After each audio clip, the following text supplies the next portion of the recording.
Let me guess, you've been told you're too sensitive, you need significant alone time after social interactions, and you often feel misunderstood even by those closest to you. These aren't character flaws or weaknesses, they're documented psychological patterns specifically associated with the INFJ personality type. I still remember hiding in the bathroom at a friend's wedding, desperate for 5 minutes of quiet, a quintessential INFJ moment. In this video, I'm examining the 5 research-backed reasons why INFJs face unique hardships in their daily lives. If you felt like you're experiencing life on a different frequency than everyone around you, the next 15 minutes will finally explain why and what you can do about it. Before we start, please hit the like button, comment, and subscribe so you won't miss any of our weekly deep dives into the world of personality types. And if you are looking to achieve a deeper understanding of yourself and your personality type, click the link in the comments to take our favorite free personality test. Reason number 1,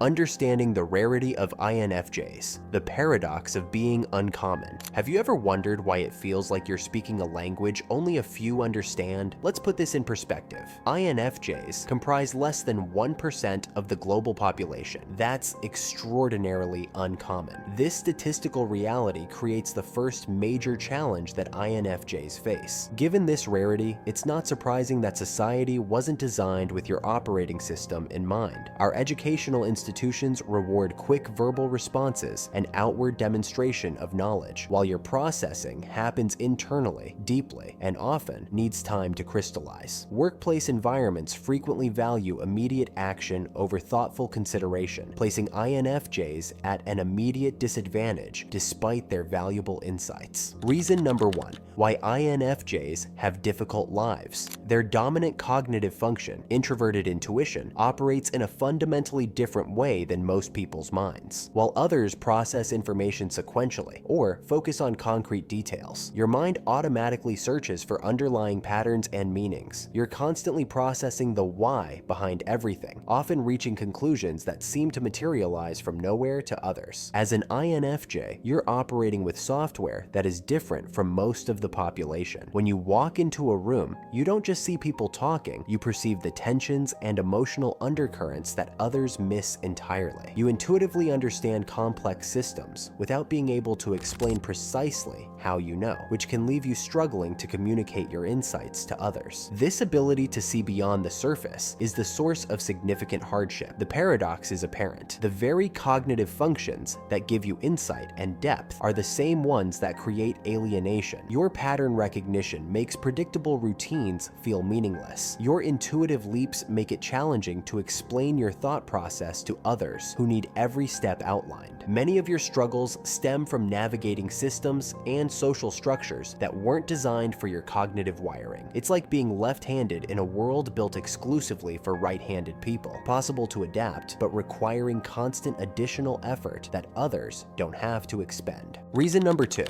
daily reality of being different.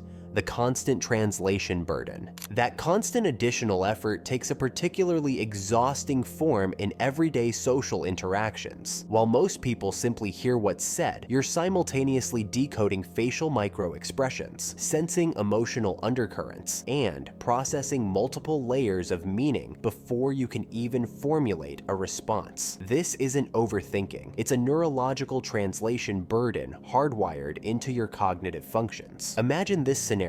You're in a team meeting at work. Your manager announces a new project and everyone nods enthusiastically. But you immediately notice your colleague Sarah's slight jaw tension, Alex's posture stiffening, and the energy in the room subtly shifting. Your brain automatically registers these signals while everyone else focuses solely on the manager's words. Your heightened awareness operates as your default setting, constantly processing information layers others never register. This creates what psychologists call a translation burden. Your mind receives complex, multidimensional data that must be converted into language others understand. The strain emerges from the interplay between your introverted intuition and extroverted feeling functions, where you process intricate patterns while remaining attuned to everyone's emotional states. Even casual coffee chats become multi-level experiences. During a simple conversation, your mind analyzes group dynamics, processes emotional currents, and calculates how to contribute meaningfully. This creates that paradoxical experience where externally you appear quiet, while internally experiencing an overwhelming flood of information. Continuous background processing results in cognitive taxation. Your brain expends significant energy on processes others don't experience. After that team meeting, colleagues leave energized about the new project, while you feel drained from processing the content and all the unspoken reactions. Your daily reality involves constant code switching between your complex perceptions and simplified communication. The frustration comes from sharing only a fraction of what you perceive, like describing a rich, multi-layered symphony when others can only hear a single instrument. The complete composition exists clearly in your mind, but you must translate that complexity into simplified notes that others can recognize. Reason number 3,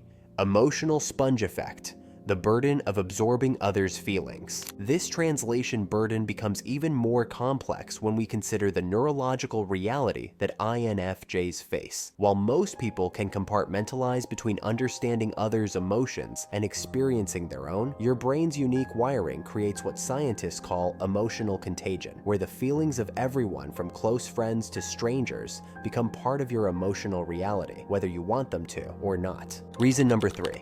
Why INFJs face unique hardships is this involuntary emotional sponge effect. Combining your dominant introverted intuition and auxiliary extroverted feeling creates a neurological phenomenon of emotional absorption. Your cognitive functions compel you to process and internalize emotions, making them an inescapable part of your inner landscape, like uninvited guests arriving without warning and refusing to leave. Your mirror neuron system, the brain's empathy center, plays a critical role here. Research shows that in INFJs, this system demonstrates unusually high activity levels. When you observe someone experiencing emotion, your brain activates in patterns nearly identical to the person feeling it. This creates a second-hand emotional experience that is neurologically real to you. You're experiencing a genuine neurological response to others' feelings. In practical terms, this means you might enter a coffee shop feeling perfectly fine and then leave carrying fragments of the barista's tense shoulders and tight smile, a nearby student's restless foot tapping and furrowed brow, and the bitter energy lingering from a couple's hushed argument. These emotions become embedded in your own emotional landscape, and the boundary between what's yours and what you've absorbed becomes increasingly blurred. As an INFJ, you've likely experienced confusion when determining which emotions belong to you. Are you truly upset about something or processing someone else's distress? This questioning creates a secondary burden. You must engage in the complex work of sorting these feelings to understand your authentic self. The effect extends beyond immediate interactions. Watching news coverage of tragedies can trigger genuine grief responses.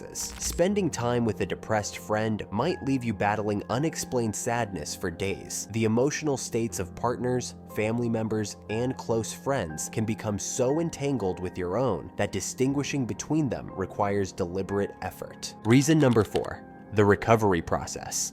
Why INFJs need solitude to function. When you leave social situations feeling completely drained, it's not just introversion at work. Your brain's desperate attempt to resolve a fundamental neurological conflict. Have you ever wondered why even spending time with people you deeply love can leave you feeling like you're experiencing a total cognitive shutdown? This phenomenon stems from the opposing directional pull of your primary cognitive functions. Your dominant introverted intuition requires uninterrupted internal processing time to work effectively. At the same time, your auxiliary extraverted feeling, FE, constantly engages in social settings, monitoring emotional undercurrents and responding to others' needs. I define this as the social recovery paradox, a neurological phenomenon where the deeper and more meaningful your connections with others, the more intensely your cognitive functions work, requiring more urgent recovery time afterward. Consider what happens after a heartfelt conversation conversation with a close friend. While the interaction feels fulfilling, your brain is simultaneously processing emotional data, maintaining social awareness, and integrating new information, all taxing your cognitive resources. Your intuition is a sophisticated pattern recognition system that needs quiet space to connect the dots. However, your FA remains vigilant in social settings, creating a cognitive tug-of-war unique to INFJs. This isn't about disliking people. Your brain requires proper solitude. The consequences of ignoring this recovery must follow a predictable pattern. First, there is a mental fog, where your typically sharp insights become muddled. This progresses to emotional overwhelm as the boundary between absorbed emotions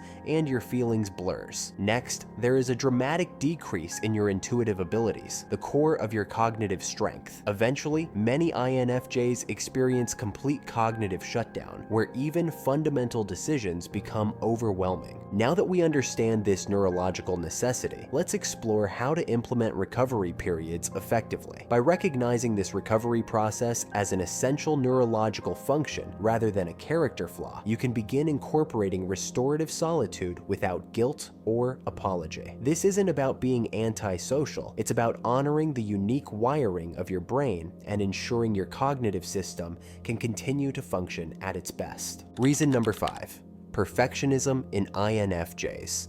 When idealism becomes a prison. Beyond honoring your brain's need for social recovery lies perhaps an even more insidious struggle, the invisible prison of perfectionism that many INFJs build for themselves. Unlike the external challenges we've discussed, this barrier emanates from within, transforming your greatest gift into your heaviest burden. What makes INFJ perfectionism particularly debilitating is its meaning-oriented nature, which is fundamentally different from conventional standards-based perfectionism. This self-imposed maze traps even your best intentions. When you spend hours crafting the perfect email or mentally rehearsing conversations, you're engaging with perfectionism revolving around depth and purpose, not merely flawless execution. Most perfectionists worry about meeting external benchmarks, perfect grades, flawless presentations, impeccable appearances. But as an INFJ, your perfectionism centers on authenticity and impact. Surface-level imperfections concern you less than actions lacking meaningful contribution or alignment with your core values. This creates what researchers call purpose perfectionism, where objectively successful outcomes feel hollow if they don't fulfill your deeper vision. The emotional toll manifests as chronic stress, anxiety, and a persistent sense of inadequacy despite achievements others would celebrate. In daily life, this perfectionism transforms decision-making into existential dilemmas. You might delay starting projects because you can't guarantee the outcome will match your idealized vision of meaningful impact. Career choices become profound questions of purpose rather than practical considerations because your work must contribute to something greater. The relationship dimension presents particular challenges. You hold not only yourself but also your partners to high standards of growth and authenticity. When these standards inevitably go unmet, the resulting disappointment reflects the gap between your vision of what relationships could be and the imperfect reality before you. This perfectionism often creates a painful paradox. Your pursuit of depth and meaning sometimes prevents you from experiencing the very connections you value most. We've explored 5 challenges that make the INFJ journey uniquely tricky, but here's what's crucial to understand. These aren't defects to eliminate, but natural expressions of your cognitive architecture. Everything shifts when you recognize your sensitivity as a neurological reality rather than a personal failing. Research shows that INFJs who embrace their authentic cognitive style transform these challenges into extraordinary creative and humanitarian pursuits. You convert vulnerabilities into profound strengths by implementing daily solitude practices and purpose-driven activities. The goal isn't becoming someone you're not, but developing approaches that work with your natural wiring. Your depth and empathy aren't burdens. They make your contribution invaluable. How might you honor your INFJ gifts today? If you want to continue the journey to understanding yourself or an INFJ in your life, click either of the following videos where we continue to unlock the secrets of the INFJ personality type.